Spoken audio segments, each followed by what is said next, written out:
Please welcome to the stage Chinmoy, Baroi. Hi, everyone. Thank you very much for joining this presentation. I'm happy to talk about our Illinois Basin DAC Hub. So this is an ongoing DOE-funded project under FECM, under TA1. Happy to talk about that. So this Illinois Basin DAC Hub is basically based on the Illinois Basin. Who are not familiar with the Illinois Basin, it is well known for its enormous CO2 storage capacity. So if you see this picture, the dark gray oval-shaped area, that is the Illinois Basin that covers 70% of Illinois, Indiana, and Kentucky. And our hub basically follows the same basin areas, eventually the three states together. In fact, this is one of the largest geographic area that's covered under this hub project that is ongoing right now. And as you see, it has enormous CO2 storage capacity, and there's several carbon set projects is going on, and also some finished. Our sister survey, Illinois State Geological Survey, is actively participating in those carbon set projects. We're leveraging those findings and projects to building the hub and DAC deployment around those sites, CO2 injection sites. Having said that, we are also interested in CO2 utilization. That will be mainly focused on the Chicagoland area. Now, as you see, we have a lot of options for DAC deployment under the hub. There's a question, how are you going to deploy those? Which technology go where? So we have thought about that during our proposal development, and we come up with an idea about in software development. We are calling it as a master planning tool. What are you doing under that tool? We actually collected massive information for the basin on nearest power substation, water availability, injection site, of course, where the underdeveloped communities, and kind of overlap all together as a data gathering initiative. The goal is that when we deploy the DAC, based on the technological requirement, we should deploy in such a way that the nearby site location can supply the water, there is a sufficient electricity, it can create jobs, and of course the DAC technology is successful commercially. Now, this is the proposal phase that we have started gathering the information. What's going on right now? So we are in backtesting phase now. We are fortunate enough that is we have some commercial DAC technologies are partnering with us, and they're kind enough to provide some information to us. And we are kind of using that information, backtesting the software right now. As you see, the three different scenarios. As we add more criteria, screening criteria, it is giving us the location where the DAC unit should be deployed. And in the right-hand legend, if you see, that is the suitability scale. Of course, the suitability scale is the one which is on the sequestration site. It may not be possible all the time. What is the next location? As we add more criteria, the software is picking up more and more locations and screening the sites. Our goal is that we will be developing as an standalone software for this basin, that any new technologies come, we'll insert those information and it will tell us where that DAC should go and sit, or it is suitable for our DAC hub or not. Because we want to see the DAC technologies to be successful under hub, and we believe if the DAC technology is successful as a hub, we'll be commercially successful, because we have to develop this DAC hub as a commercially profitable hub, and that is our goal. So this is an ongoing project. We also applied to a DAC Hub NOFO, which is released by OSED last December under TA1, Infrastructure Development. We're actively looking for partners, investors, and happy to talk about how you're working and happy to partner with you. And we believe in global collaborations, and if you're an international partner, we're happy to talk to you and bring you in under this hub. Thank you very much for your time. Here is my contact information. Please feel free to reach out to me, and I'm here. Feel free to talk to me. Thank you.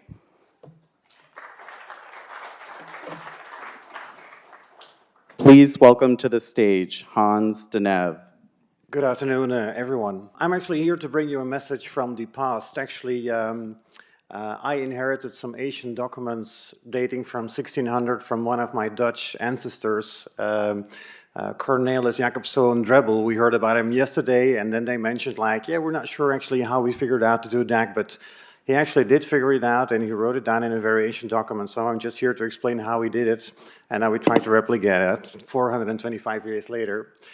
So no, just a small joke to start that we're a Dutch company. I am proud, of course, to be a Dutch company, a spin-off from TNO, and actually developing a new technology for DAC, supported by some of the machine manufacturers very strong in the semiconductor industry in the region of Eindhoven.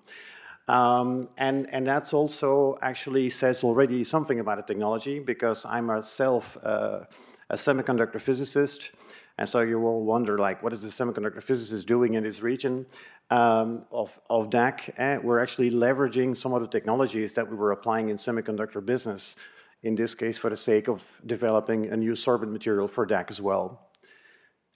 And here's actually the key in terms of what we did. We use a technology which we call atomic layer deposition. It's quite well known in the semiconductor industry. It's a technology to deposit very thin layers, atom scale layers, started off on silicon, let's say wafers, but now we also managed to do this on highly porous carriers like activated carbon. And so what we actually did, we applied that technology to deposit an atomic layer of potassium carbonate inside the pores of an activated carbon material. And the result was that you get an extremely high kinetic material because all the atoms, all the chemical responsive atoms of potassium carbonate are actually at the surface, reachable by the CO2 molecules in the air. And that leads to a process where instead of taking hours to adsorb and desorb, which are typical cycle times you find back in DAC, it's like 2 minutes. In 2 minutes' time, you can actually adsorb to the full capacity and desorb again, so you can reuse your material, which actually leads to much less material that you need for the sake of DAC, lowering the cost of this type of equipment.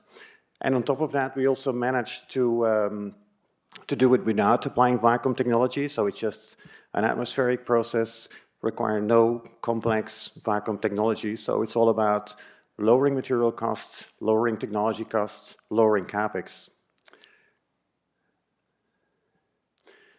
And so this is what we think is possible in the future, not having necessarily huge, complex systems with a lot of chemicals, a lot of materials, but much more compact systems that can be manufactured for extremely low cost. And we're right now partnering with the manufacturing industry. They say us that what we have here in terms of a concept could be produced for extremely low cost. So the capex actually could be less than 50, the levelized cost of the capex, let's say, could be less than $50 per ton.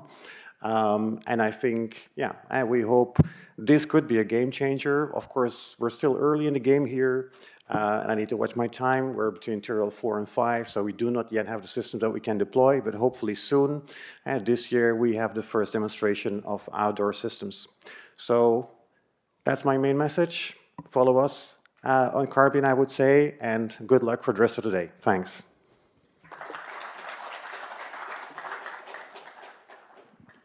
Please welcome to the stage Ryan Anderson. How you doing? Today, you're all at a DAC conference. We're talking about CO2, carbon removal maybe. So instead I'm gonna talk about hydrogen, because clearly you're interested.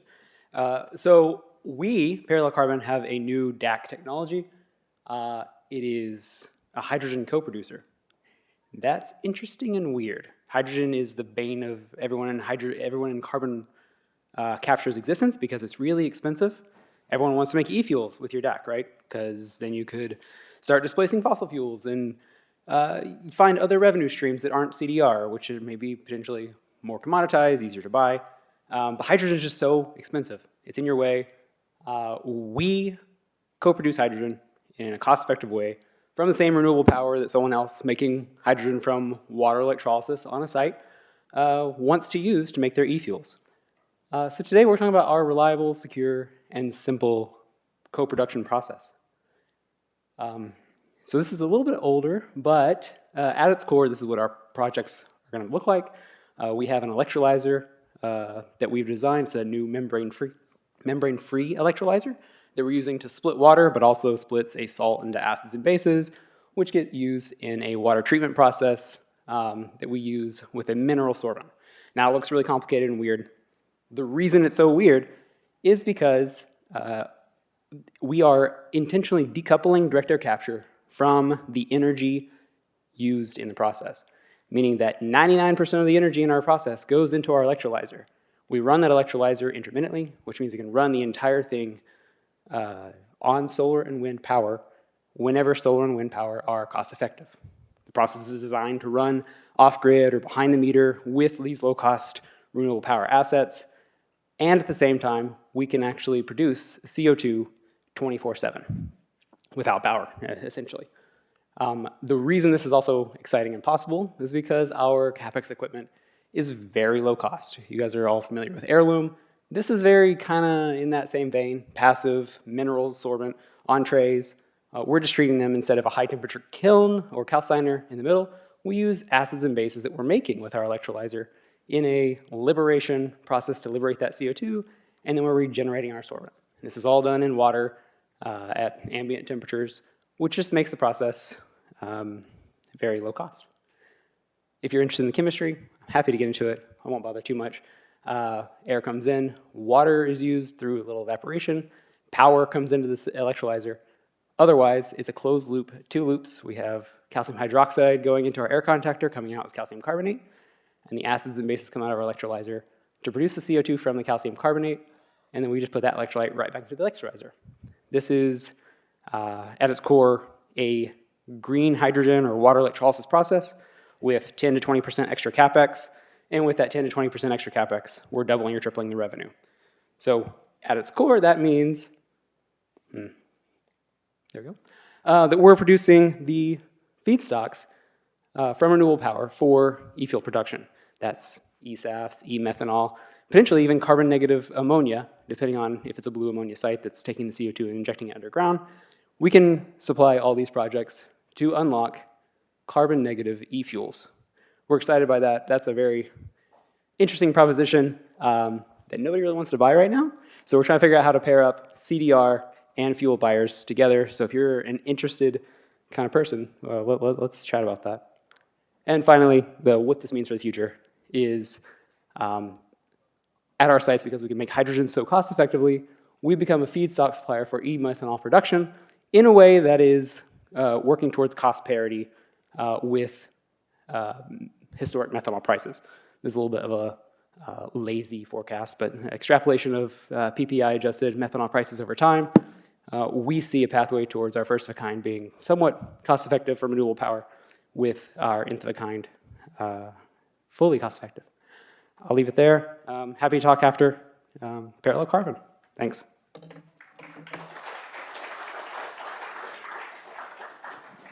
Please welcome to the stage Mike Railey. Good afternoon, everyone. I'm Mike Railey, head of CDR sourcing for the Americas at Carbonfuture. I'm going to talk a little bit about independent DMRV for DAC projects. First, what is meant by independent DMRV? That means that it's data collection and tracking of your carbon removal activities done by a third party, not done in-house and not done by any kind of carbon crediting standard that you're certifying through. This maximizes trust by minimizing conflicts of interest if the same party's playing multiple roles in the carbon accounting system. It maximizes flexibility, which I'll talk about more a little bit later. And it allows DAC projects like you to focus on your core strengths, which would be optimizing the physical processes to remove carbon from the air rather than worrying about all the data management issues necessary for certification schemes. So Carbonfuture's MRV goes beyond just the data tracking. We also provide support services to help through a certification process if you're looking to issue carbon credits for what you're doing or just provide rigorous carbon accounting for end users of your CO2 to put into their LCAs or EPDs. We also can support in due diligence. We ask the questions that CDR buyers are going to ask you at an early enough stage that you can course correct if necessary. If you're saying, hey, this is what we're planning to do, and we say, that's going to raise some flags with this buyer and this buyer, who are the major buyers, you might not want to go that route, right? We can work with you to adjust and be ready for that sales process. And it also helps when you're going through that sales process and buyers are coming to you asking all the same questions, maybe in a slightly different form. we already have the answers to those questions, and we can kind of filter them out so that you're only answering the deep technical questions that haven't already been addressed. And we provide marketing and sales support for carbon credits, including providing data visualizations of the carbon removal activity that can be helpful so buyers know what they're purchasing. It's not just a randomly generated number that represents carbon. They can actually see the carbon removal journey. Specifically for DAC, that means tracking the carbon from when it was first removed from the atmosphere all the way to its end-use location, which might be in a Class 6 well, it could be ex situ mineralization, or it could be an end use of the CO2.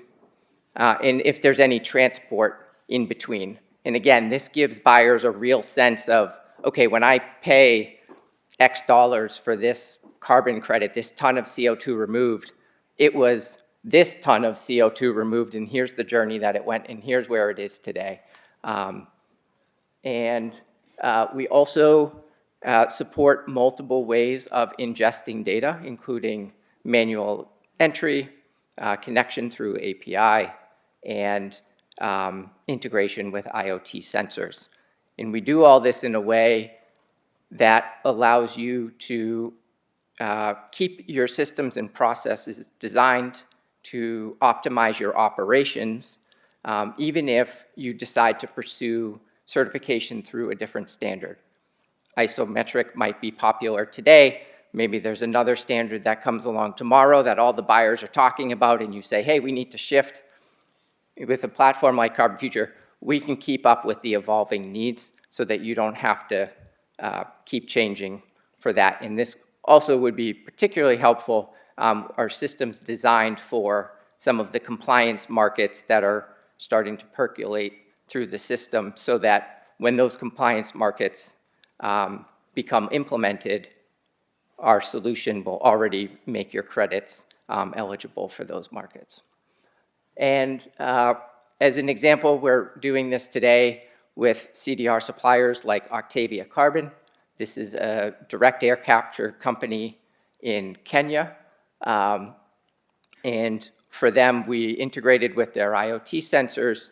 We're ingesting the data, tracking their DAC removal activities. We facilitated a multi-year offtake agreement that included their credits in a portfolio of credits from other projects using other technologies so that we could bring the price point down, the average price point of the portfolio for the buyer and help facilitate a sale. So we want buyers to be exposed to the higher quality, more innovative DAC credits, but we also know that most buyers don't have a budget to do all of their CDR procurement just for DAC technology. So by wrapping it into a portfolio, we find a lot more success on that front. And so with that, I'll hand it over to Nick. Thank you for your time, and if you have any questions, feel free to grab me after the break. Thanks. Please welcome to the stage Nicholas Chadwick. 4 minutes, less than 4 minutes, 5 slides. I'm going to make it really quick. My name's Nick. I'm the CEO and co-founder of Mission Zero Technologies. And I'm here today just to give you a bit of insights into some of the things that we've learned, some things we discovered through deploying direct air capture systems in real-world commercial industrial environments with customers, and give you a kind of glimpse of what the future looks like and what we're actively working on at this moment in time. So here you have a render of our third system in a nice hypothetical environment with lots of solar cells. Isn't that great? This is the future we could all have if climate change wasn't coming to slowly bake us all to death. So direct air capture, I think this conference has quite a strong focus on the CDR side of things. But from our perspective, Mission Zero, direct air capture is a all-purpose technology that simply generates a high-quality source of CO2 that can be used for a variety of things like building materials, fuels, removals, yoga mats, pharmaceuticals, alcohol. You know, we can pretty much turn anything in the world that we need we can pretty much turn CO2 into anything that we want to. We've got the ways of doing that. So we just need the ability to get out of the atmosphere, and that's what we think direct air capture is. So this is our first system. It's a relatively small system, 50 tons per annum. It is a 20-foot shipping container, all contained within, which we deliver to University of Sheffield for the production of synthetic aviation fuels. It's not a massive system. It's not intended to produce large volumes of fuel. What it is intended to do is provide the University of Sheffield a capability to say, if we create this fuel and we test and verify that it's safe to use, the UK can all of a sudden start to scale out the use of synthetic aviation fuels, or SAF. So that's what we're going to do here. Contract delivery was in 10 months. This is actually a UKCA and CE marked product. So it has the same safety certifications as an iPhone, like little pastiche, little demonstration there. And we learned a lot through doing this about defining, managing scope boundaries with customers, their particular needs on site, things like this. Next system, this is for deployment into building materials. Customer with OCO technology in the UK, funded by the UK government. It's currently going through commissioning. We've achieved a 50% reduction in installation time compared to that first system. So again, every time we do this, the idea is we get it on the ground, we iterate, we learn, we make it faster, we make it better. This is actually located on the site, so it's providing an on-site source of CO2 that is then turned into building materials, pavements, roads, asphalt, et cetera, et cetera. So not only are we locking the CO2 away for a long time, but you're also creating value and creating the built environment around you. So we think that's really cool. A little bit more about the system. Next to it is a huge dog food factory as well, right? So I've got a laugh over there from Nicholas, right? So that's fine. So one of the other cool things about this is we're going to get to test it in a real world environment where there's like dust flying around, cement. There's probably going to be dog food in this system as well, right? So like, you know, this is about just like putting it on the ground and pushing it so hard that it might catch fire or burn, right? That's a little bit facetious, but the idea here is let's figure out what it looks like to actually make this reality, get the learnings, and then go from there. And you know, you're not asking for ideal situations here, but the realities of delivering on the ground. And then you will have seen Phil DeLuna yesterday talking from Deep Sky. We're one of Deep Sky's portfolio companies. We're delivering on site. We're currently going through the deployment phase of this system at this moment in time. We are, if I can get the laser to work, here we go. We're this system here. It looks a little bit nicer than just white, but I think Deep Sky's rendering here is very, very cool. Nice thing here is compared to that first system I showed you, I've run out of time. I didn't want to run out of time, but I've run out of time. I'm going to make it really quick, promise. We've achieved a 60% reduction in levelized cost here from a CapEx perspective as well. So we'll be able to come down the cost curve every time we do this. We're making it efficient. And one of the cool things we're able to do here is engage local labor and supply chains. Close to customer sites, we can actually make DAC economically advantageous for the local communities that are involved in deploying and building it.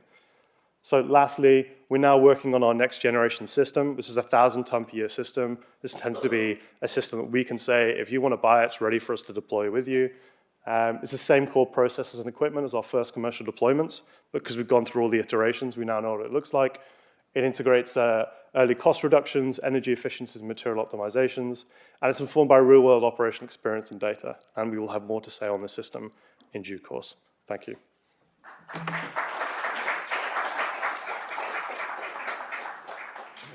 Please welcome to the stage Jonathan Ogland-Hand.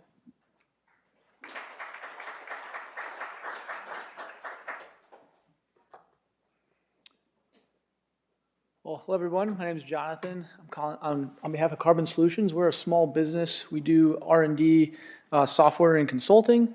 A lot of our tools are very geospatial focused, and our kind of foundational tool called SimCCS is like CO2 pipeline routing. So in the map there, the red dots are sources of CO2. The blue dots are locations that you might store that CO2, and then the green lines are pipelines that are optimally routed. And so the software decides which sources to capture from, which sinks to deploy, and then how to get the CO2 from point A to point B. And that's kind of our foundation of the company. We've worked with a variety of different clients and a lot of different products related to this. We use the software ourselves as consultants. And we have a lot of other tools and capabilities that have kind of emerged from this. First being our CO2, we do a lot of point source work. And so that map in the top right there, or top left, that's our CO2 point source emission database across the U.S. How much does it cost to capture CO2 from these locations? How much CO2 can you capture from it? We got a corresponding tool there on the right, which is for CO2 storage. That's our coverage, looking at how much does it cost to store CO2 spatially. We have expanded that. It's a 1.5 year old map maybe, but we have had our first project in Brazil, so we have a little bit of data in Brazil, as well as we're expanding to data in Europe and also up in Canada. And so that definitely is applicable to DAC. The point source data, we've also had some DAC clients that have been pretty interested in that from like a waste heat potential. So we are now also, in addition to estimating the cost in CO2 capture for these point sources, also a potential for waste heat. And then more specifically to DAC, over the past couple of years, we've been developing a tool with some DOE funding to help people cite DAC, looking at a variety of different things you might care about. A big one, of course, being weather. So we just did an example here of New York because this is where we're at for this conference. But this is looking at, we have from the year 2000 to 2019, so 20 years worth of weather. If your DAC technology preferred temperatures between 1 and 15 C and between 20 and 8% relative humidity, this would be kind of your sweet spots where you might want to look if you were looking at deploying in New York. In that range, which we just kind of used for this hypothetical example, only 28% of the hours of that 20-year period were in that range. But questions that we've been answering for different clients might be taking the weather data and plugging it into some models we're developing to like what is your net capture across large areas, comparing the capture rate and kind of when the weather is favorable to when the energy sources are available. And so, for example, if you like it to be cold, but you want to, that might be favorable at night. But if you want to use solar, right, that might be an incompatibility. And then when we can combine this with our other tools that I mentioned before, you can think about, for example, is it better to site near a Class 6 well or near a transmission substation? And this is all, again, like screening level tools to help you make better decisions long term. And then I would say the last thing that we do that I wanted to mention to everybody is we do have a pretty strong stakeholder engagement and community engagement team. And depending on if your project is an idea and you just want to know, hey, I'm an engineer or a scientist, I really want to learn about what I should be doing and when for stakeholder engagement, all the way down to like implementing, engagement strategies. We offer some things in there, and a lot of our clients that we're involved with in this perspective really appreciate actually that we can offer this and the technical side as well. That's Carbon Solutions. Again, we're a small business, and if anything I said resonates with you, please come find me. Happy to chat. So thank you.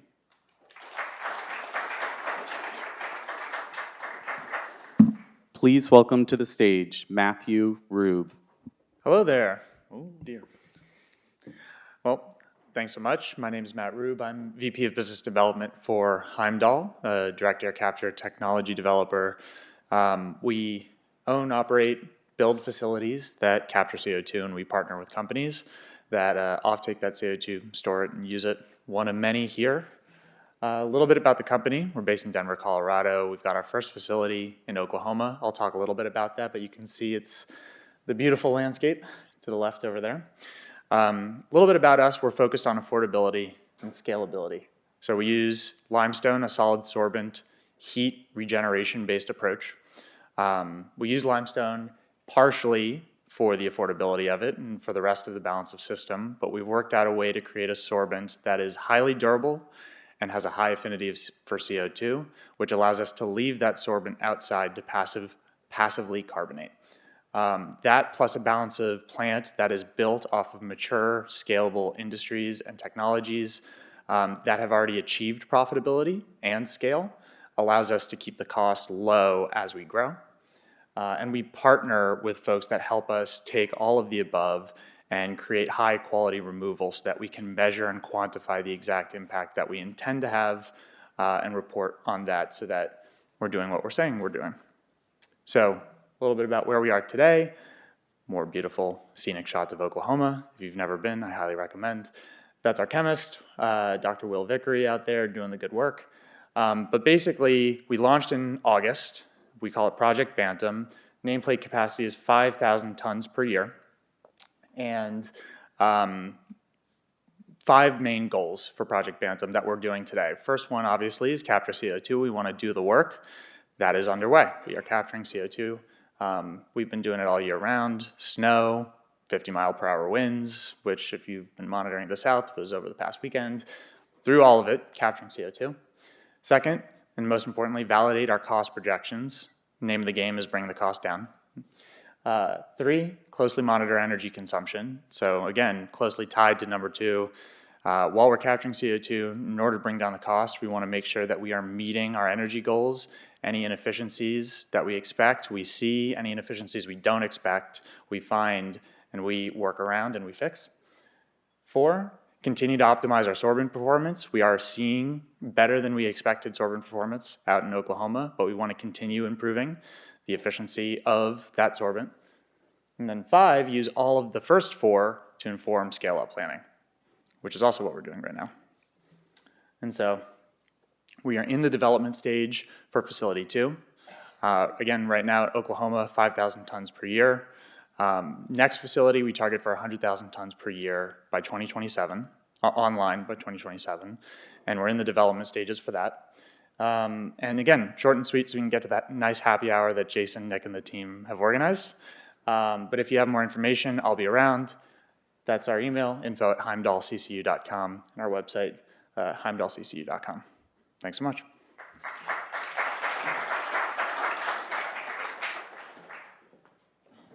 Please welcome to the stage John Grischow. All right, hello everyone, I'm John Grischow. I am account manager at Leybold, AKA a vacuum salesman, except I don't go door to door. I go to universities, industrial parks, and government national labs. No one really knows like what we do. You guys just hear vacuum and everyone thinks vacuum cleaner. I think a lot of people in this room know what we do, but it's a constant issue. So we actually made a brief video to kind of introduce everything. Our legacy lives not only in our celebrated history, but in the lives we touch, the moments we build, the changes we inspire, the progress we work for,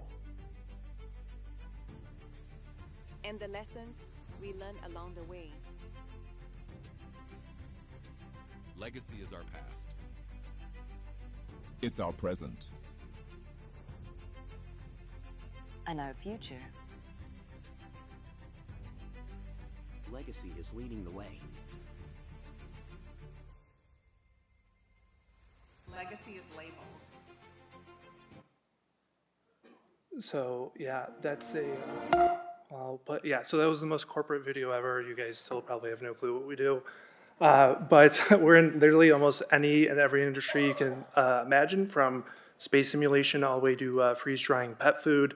I focus primarily on carbon capture, hydrogen, batteries, renewable technologies, metallurgy, semiconductor, and so forth. So everyone uses their pumps to basically manipulate the environment around them or in a certain system, for those that are engineers. So you could manipulate the pressure and manipulate the entropy or the phases of certain products, whether it be depositing layers on a semiconductor chip or skipping the water phase, going directly from ice to vapor, so on and so forth.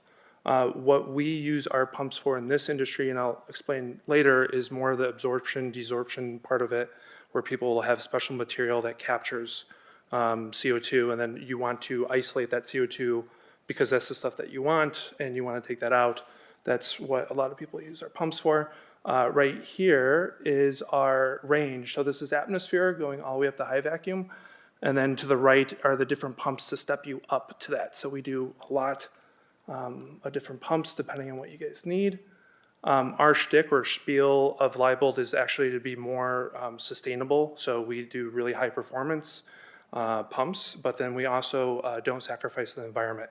So often when I'm going into manufacturing plants, I'm replacing very old antiquated technology, technology that is very power intensive, power hungry, bad for the environment. And then we also try to focus on sustainable energy initiatives or just more sustainable products as a whole. Norbert and I, who's in the audience here, him and I are focusing on DAC particularly. Some of the people in this room are actually our customers or have piloted our pumps, ongoing negotiations. We have noticed that in the industry, there's a particular type of pump set that people are using, and then we came up with the idea to standardize an offering, which is the DAC vac, which is that containerized solution over there. So that has our the white pumps, those are our blowers, and then actual what we call backing pumps, but you also have condensers in there, air conditioning, compression, and so basically you would mount that right up to your process. And then we will work with you to see what pressures you need to be. We'll program the system.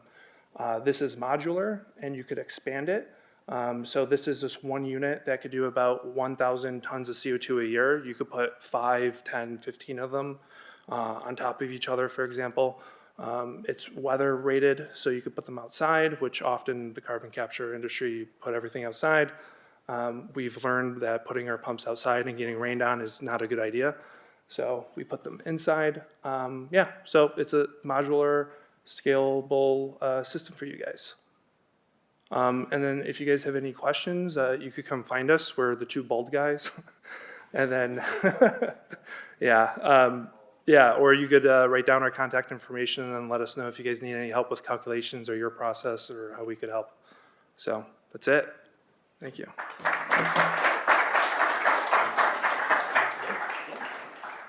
Please welcome to the stage Art Burtis.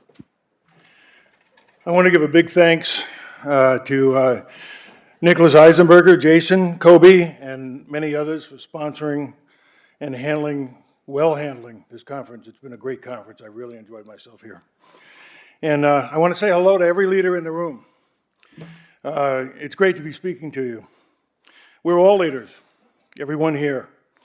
You, just like you, are here to lead in processes that will actually help to save Earth's ecosphere. Every one of us are here to do that. And I want to work with you, and I look forward to working with me. I am Art Burtis, and CEO and founder of Solar Air Tech LLC. We're in San Francisco, California. Nice city. My great-grandfather, Thomas F. Gilroy, was mayor of New York, 1890 to 1894. I got a little background here. I was born around here, left in '68. And like me, he was a bricklayer. That's what I am. It's a nice job, keeps you in good condition. And the trade is great. I became a master masonry builder specializing in unique chimney and passive solar apparatus building designs. I built hundreds of each. Years ago, I came in knowledge, and since then have worked on design of what I will show you on this video that will come on that Kobe will put on. Our Solar Air Tech LLC company, Solar Air Power Mechanized Apparatus, are a passive chimney design that manifests enormous airflows at controlled speeds and controlled air pressures. Result is much horsepower and much torque, as well as levels of atmospheric filtrations. This video of Solar Air Tower chimney displays multi-thousand ton CO2 DAC, multi-megawatt electricity production, and thousands of gallons atmospheric dehumidification. All of this is on-site energized by 100% clean running, concentrated solar power, often termed CSP. Underground heat banks keep the processes performing at reduced speeds during dark hours. Daylight hours turn the mechanized apparatus machine into a massively powerful factory of productions, many production things I'm not going to mention here because I don't have time to mention it all. And yes, Solar Air Tower chimneys, SATC, will each be highly profitable, quick and affordable to build, durable, and low maintenance. Thousands of SATCs are required around the globe, thousands. In desert locations to DAC the 1 trillion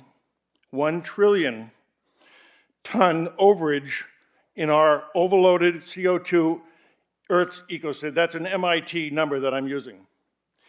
That's in order to timely enough stop climate warming before our planet's environments become unlivable for humans and thousands of other life forms. I have grandchildren, and I have great-grandchildren. No, I'm sorry. My 101-year-old matriarch has the great-grandchildren. I only have the grandchildren. To